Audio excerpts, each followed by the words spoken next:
Back in 1927, an American socialist, Norman Thomas, 6 times candidate for president on the Socialist Party ticket, said the American people would never vote for socialism. But he said under the name of liberalism, the American people will adopt every fragment of the socialist program.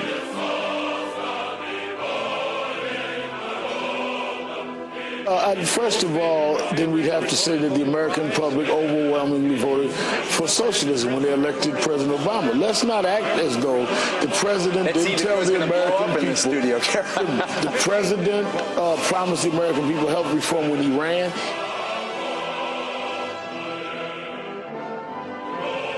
And he has delivered what he promised. I don't understand Republicans saying this is against the will of the American people.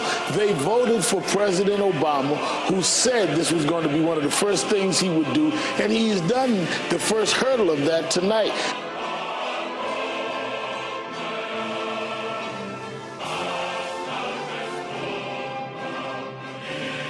One of the traditional methods of imposing statism or socialism on a people has been by way of medicine. It's very easy to disguise a medical program as a humanitarian project. Most people are a little reluctant to oppose anything that suggests medical care for people who possibly can't afford it.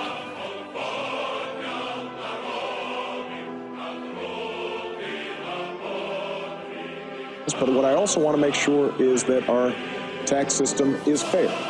And that we are able to finance health care for Americans who currently don't have it, and that we're able to invest in our infrastructure and invest in our schools. And you can't do that for free, and you can't take out a credit card from the Bank of China in the name of our children and our grandchildren.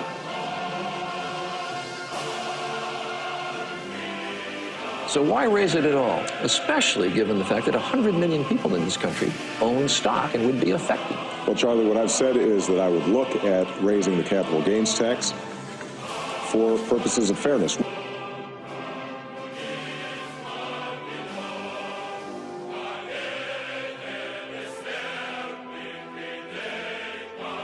There are many ways in which our government has invaded the precincts of private citizens, the method of earning a living. Our government is in business to the extent of owning more than 19,000 businesses covering 47 different lines of activity. This amounts to 1/5 of the total industrial capacity of the United States.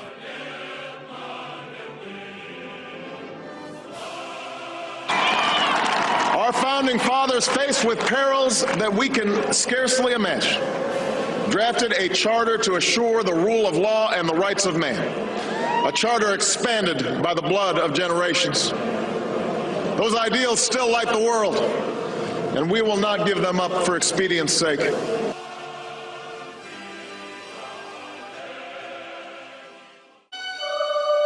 I, Barack Hussein Obama, do solemnly swear to preserve, protect, and defend the Constitution of the United States. The original Constitution, I think it is an imperfect document, and I think it is a document that reflects some deep flaws in American culture, the colonial culture nascent at that time. I think we can say that the Constitution reflected an enormous blind spot in this culture, and that the framers had that same blind spot. It also reflected the fundamental flaw of this country that continues to this day.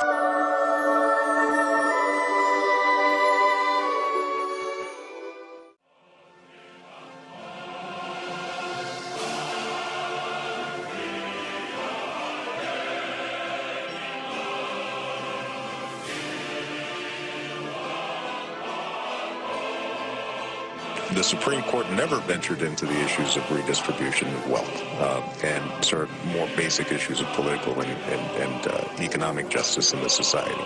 Maybe I'm showing my bias here as a legislator as well as a law professor, but you know, I'm not optimistic about bringing about major redistributive change through the courts. You know, the institution just isn't structured that way.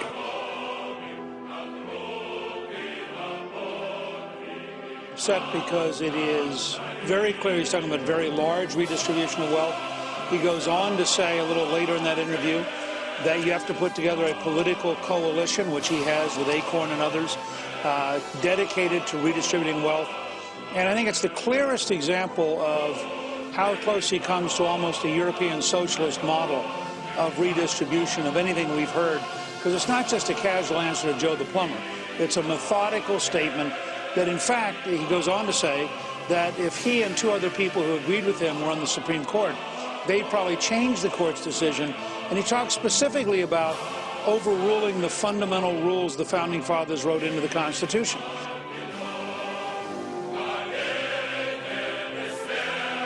Just words, just speeches.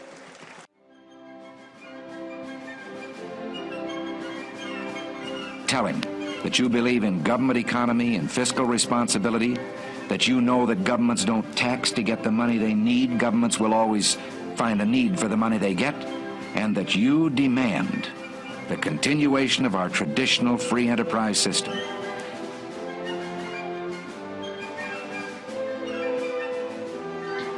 Well, it's a simple answer after all. You and I have the courage to say to our enemies, there is a price we will not pay, there is a point beyond which they must not advance. When great forces are on the move in the world, we learn we're spirits, not animals. And he said there's something going on in time and space and beyond time and space, which, whether we like it or not, spells duty. You and I have a rendezvous with destiny. We'll preserve for our children this, the last best hope of man on earth, or we'll sentence them to take the last step into 1,000 years of darkness.